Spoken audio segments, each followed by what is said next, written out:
Hi guys, I'm Stephanie and welcome to my channel. If you watched my last episode, you would know in this video I'm going to talk in specific about how to choose the ideal city to live here in China. So in this episode, I'm going to talk about the general situations of the cities, the living budget and the comfortableness of living here in those different city regions. Since you watched the last episode, you might have a rough idea about where you want to live, like the northern region or the southern region, right? So I'm going to divide the cities per these criteria as well. So for the northern part, the first one would be Beijing, the capital city of the current PRC China.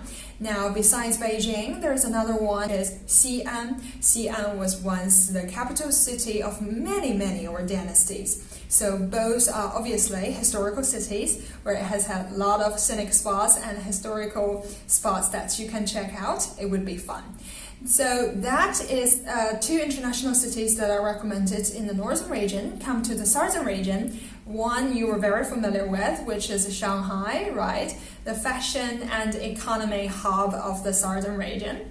Now, moving on to the deeper south area, you have Guangzhou and Shenzhen. So all three of them are coast cities, which means quite close to the seaside.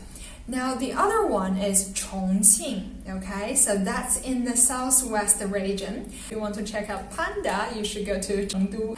You might know that because panda lives around that area. It's in the Sichuan province. Also, if you like spicy food as well. So these are some of the international cities. My definition about international cities in this episode means those are obviously first-tier cities.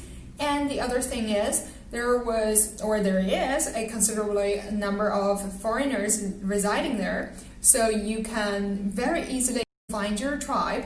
That's the extra bonus if you want to make some friends there, and you might find some. So that's the idea of international cities. Now moving on to the first-tier cities. How can one classify as a first-tier cities here in China? Very easy. You just go and look for the capital cities of each province. That's usually the first-tier cities. Now, for the second tier and the third tier, or so on and so forth, for those tier cities, you are looking at similar amenities. But certain facilities are not very well built. For example, for smaller cities, there might be no subway. For smaller cities, we have very convenient bus transportation system, so that's a very good support.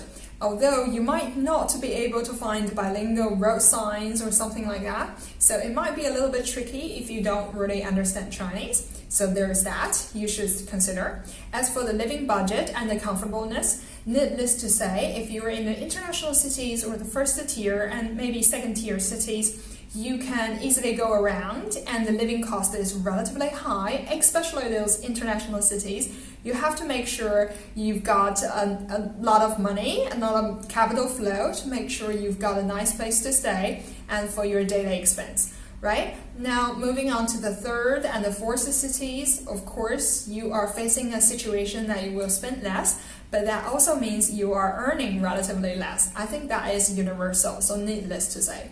As for the comfortableness, it really depends on which specific area you are living in the city, right? Some places can be very comfortable, but for even bigger cities, maybe some places you don't like the facilities, you don't like certain things. One thing I want to remind you guys is, if you are working as a teacher and you may be living around the campus, now that is very convenient when you are working. But during summer break and winter break, that can be a little bit boring because a lot of shops and stores, they are closed because most of them are in the service of the students, and when the students were off for their holidays, they might close. So despite the daily convenience when you're actually staying there, but maybe considering about moving or check out some other places when you're on break, right? That's easy to understand. So the most convenient place to stay is always stay with the locals. So if you are staying in the residential area where the locals are living there, that's the best place to live. You are close to the grocery, the market, the supermarket, and the cinema and everything, really. So that's some of my suggestions and thoughts about how to choose cities here in China. If you have more questions, comment down below and I might make a subsequent video. I'm Stephanie. I hope you have a lovely weekend and I'll see you next time. Bye bye.